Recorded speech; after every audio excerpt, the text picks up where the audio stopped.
last year too. But inside backer, simple enough. I give them 4 categories. Okay, the vision, to tackling, to hands, the block instructions that I went in the serpent deal, and then footwork. Okay, footwork to me is all about the shuffle. As an inside backer, I have to perfect my shuffle. Okay, one thing I love about teaching it is if you cross over in your shuffle, it takes you 3 steps to go the other way. As inside backers, okay, you must be on time. Okay, if you're early, great, but you better make the play. But if you're late, that's when we're in trouble. Meaning your keys, your shuffle has to be there. So if I don't cross over, it's going to take me 1 step to change my direction and go the opposite way. Okay, so that's all about shuffle. We'll get into this. Okay, but vision. First thing, I got to have pre-snap awareness. As a backer, I got to know what the down and distance is. Just like control downs, what we call first and second, I know what type of run plays I'm getting, what type of pass plays I'm getting. Then I got to know the formation, of course, with the personnel out there. And then the triangle read, just like I talked about. Pretty much everybody uses it. I've been using it since I was a player till now. I'm reading both guards to the point of the backfield, okay? And that's my vision. Both backers in there have to have a slight tilt to see what they have to see. Now, biggest thing I tell young backers is you have to narrow their vision. When you see a little, you actually see a lot. If you see too much, you don't see anything at all. Okay, so you got to understand your vision has to tighten down as an inside backer. So when my keys trigger, I can trigger. Okay. And then of course, quarterback tendencies with the O-line tendencies. I want to read 3-step. Now, 3-step is a little different now. Everybody's in the gun. I still call it 3-step. Even though he catches the ball and he's taking a quick glance to throw the ball, to me that's still 3-step. So I'm going to push flat. Okay. If it's a 5-step drop, I got to get deeper. Okay. And then I have to understand what the run pass recognition is with the O-line. Meaning, if I see hi-hat, I know it's pass. Or draw, okay? It still be the same concept. And then we do some type of run action coming at us, has coming down. We want to make sure we're playing our rules in the run fits, okay? And then block destruction to tackle. Simple enough, I keep it close, creep, strike. Meaning we're going to close the distance between me and the ball carrier. Then I'm going to creep and shorten my stride when I get to about that 6-yard buffer. And then I'm going to strike, hit on the run on the near hip of the ball carrier. Okay, so let's get into some details. All right, we talked about those. EDE drills, okay? So footwork, okay? I'm a big shuffler guy. So we are trying to mimic the bags, the step overs, okay? What I want to make sure is that they understand that that knee cannot rise in the shuffle. When you shuffle, you don't pick your knees up. So you see in the drill tape that they're just trying to pick their legs over the bag, but not rise their knee, okay? And then the next thing we'll do is we'll understand the tracking part of it, and then we'll use that sled work just like we did on the bar sled. So first thing, shuffle. We don't want to cross our feet. We want to have no heels, meaning we don't want to have the weight back on our heels. We're going to be on our toes, okay? Then we don't want to click our heels. We want to have our power base under us so we can rock back, push off the opposite foot to go the other direction. And then our footwork needs to be, toes need to be going forward, okay? When that ball declares, we want to be angled downhill at a good angle to make sure that we get to that good spot for a negative tackle, which is the roll gator that Coach Al just talked about, or exploding through with the cutback. Okay, we want to be light on our feet, knees down, shoulders relaxed, eyes up, lift the feet, and have efficient movement throughout the deal. If I'm an inside-out player, meaning I'm inside the box, I'm going to track the back hip of the ball carrier to protect the cutback. If I'm outside the box, meaning I'm somewhere in the apex outside of the tackle, I'm going to play outside in on the ball carrier. Simple as that. Keep the rules simple so those guys can play fast. Okay, here's the drill. Okay, so now we have our step overs. As you can see, I'm trying to perfect their shuffle, so they got to now just step over the back. As you can see right here with 8, he's not having no type of knee rise. There's no rise in that knee. Same thing with 9 or 10, or sorry, 19, he changed his number. Dylan, great job here. No knee rise. Okay, great. Okay, a little bit here. We got to perfect that a little bit better. Okay, really good here by JP. And then this is really good by Brady. The one thing I don't like about Brady, there's too much weight on the back heel. So you see how it's kind of squatty a little bit more loose, efficient movement. Then we'll do the same thing going back, calm and collect. Now, as you can see, I like to work ball skills, okay? Because on our offense, we throw the ball a lot. So I have to always be doing something with the pass game, and I'll get to this in a little bit. Okay, but we're going back. Now they're going to high point the ball. So I'm going to now just work 2 different wolves. Oh, sorry, I didn't high point it. But usually when I come back, I like to let the ball flow so they can jump and go attack the high point. So I'm trying to kill 2 birds with one stone. Okay, and then here we go. We're trying to track the back hip here. So here, I put them in the back hip. So they're in the box, they're tracking their covers. This is good for that mid-3 drop that we talked about on Shark and Webb. So we're tracking the back hip. We're trying to be calm and collect in there. The thing that you're trying to stay away from as a backer is to keep 2 feet inside those bags. So we're trying to always have one in there. But you want to be slow. Let the running back outwork himself. So when that ball triggers, I'm on the back hip and I can trigger vertical. Now, this was not a contact day, but in this drill, I would like for them to go hit the profile and just drive, get a little pop. Especially scrimmage days, I want to get their shoulders warmed up. Okay? Simple enough, good. Really good job triggering, same thing here. Same drill over and over, it's repetitive, okay? On their toes, working the shuffle, really good trigger there. Okay, here you can see he put 2 feet in the hole. That tells me he's too anxious to get over. Remember, let the running back go. We're always protecting the back hip for the cutback. Simple as that, trying to keep it clean. I feel like I gotta get chairs for you guys. Nah, I'm good. You guys good? It's taking too long, man. That's why I said it. But that's it. We're just trying to track the back hip. Okay, deal is, that's it. Okay, so now we worked from that angle of it. Now we're gonna take them off the ball and we're gonna work the same thing.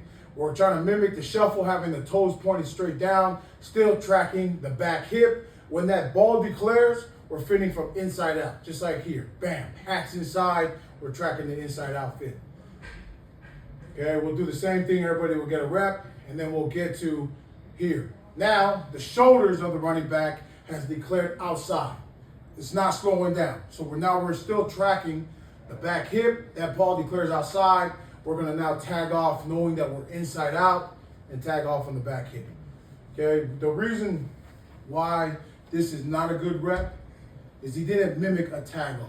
Now, when I work a tag off, I'm trying to keep my palms down, just like this. In the goalpost tackle, we saw him punch through, so his palms are down. So when I teach young guys to always get to a good palms down, 24 as a freshman, I want to work that hip and work on forcing them to understand. Because if they get that, they're actually going to get to a good distance to tag off, which means they're in a good distance to close and creep and strike on the ball carrier when it's tackled. Okay, so simple enough for tracking. Okay, we'll do the same thing going back. Shuffle, tag off. Don't like this, the palms are up. You see that? Don't like it. Okay, so this is when we first got here. We cleaned up a lot of stuff, working it. Now, we get into some drills. So, just like we talked about, this is now true, no movement, nothing. It's 2 4 eyes and a 0, okay? How I teach my backers is to locate where the back is to anticipate the flow. So if I'm looking at this, I know that the zone most likely is gonna go to where we're looking at, left. If I'm looking at the defensive eyes, it's going to the right. So 31 knows that flow is gonna come to him. If the 2 4 eyes do their job, they're gonna stay in the B gaps. Okay, we play the nose as a knockback lag. So he's gonna fall backside naturally. If he goes vertical and something's going lateral, he's gonna fall back naturally in the back pocket. That's how we just look at it. So 31 is anticipating. He knows that flow's coming here. He's gonna trigger into the A gap. That's it. So now we cancel every single gap. B gap's canceled. We took the play side A. He has the backside A. The 4 eyes gonna stay in the B gap. The shuffle comes involved with 5. He knows that he's going to be what we call the rock back player. He's going to shuffle the back hip, stay in the back hip. Now, what do we protect? Always on the back hip. What we're protecting? The cutback. Very good. So when it cuts back, I rock back. You see him never cross over. See the rock? Perfect. 1 step back, that's all I need. Textbook. Inside out, outside in fitter, we got it. That's it. Ball's dead. Okay? And that's just with our regular 2 4 eyes and a 0. Okay, same deal here. Okay, so anticipate flow. Back's located to our right. Where do we think the flow is going to go in this picture? To the left. Very good. To the defensive left side. So 31 knows he's got play side A. If it's open like this, just take it. Take it, declare, get downhill, and then now you got to work the V of the neck of the center. We never want to take on the old lineman full on. We want to strike the V of the neck to that side to hold it and get to a one-hand post. I don't like where he ended up. I really blame it on his neck roll, but whatever, okay? All right, so number 5, really good job. Anticipates flow, shuffles, never crosses his feet. Now he can play both. It's outside zone look, but the quarterback pulled it. He rocks back, turns into it, got into the play. Now, number 5 here set the Mountain West record this year with the most tackles, Frank Gindel. Okay, I think we have it now for the past, since 2017. He had an incredible year. He averaged 19 tackles a game. So I think it was like 178 tackles. We should have led the nation last year with number 10. but he missed. He led the nation with missed tackles. So he finished with 109. Okay, he missed 50 tackles, and the nation tackler was 153. So he would have had 159 if he would have made all those tackles. Damn shame. This guy really missed tackles. Okay, here we go again. Now let's anticipate flow here. Defensive going where? Right. To the right. Very good. Simple enough. That's it. Okay, 31 sees it. He triggers. If they mess up the blocking scheme, that's their fault. You trigger. Go get it. Okay. This is one thing I like to tell my backers. I will never stop you from making a play. So if you trigger and you're early, good. Go make it. But if you miss it, best believe I'm on your ass. Okay. Go make the play. All right. Really good job by 5. 5 sees it. Ball's declared. He's just in the fit. He knows that the wheel backer is going to be the CPR player. Okay. Easy enough. Good. Okay. Now CPR. Everybody pretty much uses it. It's an acronym. It starts for cutback, boot, reverse. So in those shark and whale stuff, when we're the outside rusher, we are CPR players. So if the ball goes away from us, we're going to step shuffle. And if any reverse happens, cutback or boot or any reverse, or the edge of the defense. So CPR stands for cutback, boot, reverse. All right, really good look here. Just like I told you, okay, I will never let my backers never not make a play. Now, 10 is really smart. Okay? He's probably the best backer we had since number 5. But 10 knows he has the C-gap fit. Because of the formation, we bump over. So he's now aligning the 50 to take his C-gap. If it runs duo, he's got play side A off the nose. But what he sees is we have pretty much the best nose in this conference. Nothing. He knows he's going to eat up 2. 10's job is outside zone. He's going to always make the D-line right. Here, it's useless for him to go jump in the C. So why would he go take it? Okay, it's cloudy as hell. But what he does see is what gap opened up. A gap. So I never stop them from making a play. If they see it, go make it. Okay, go make it all day.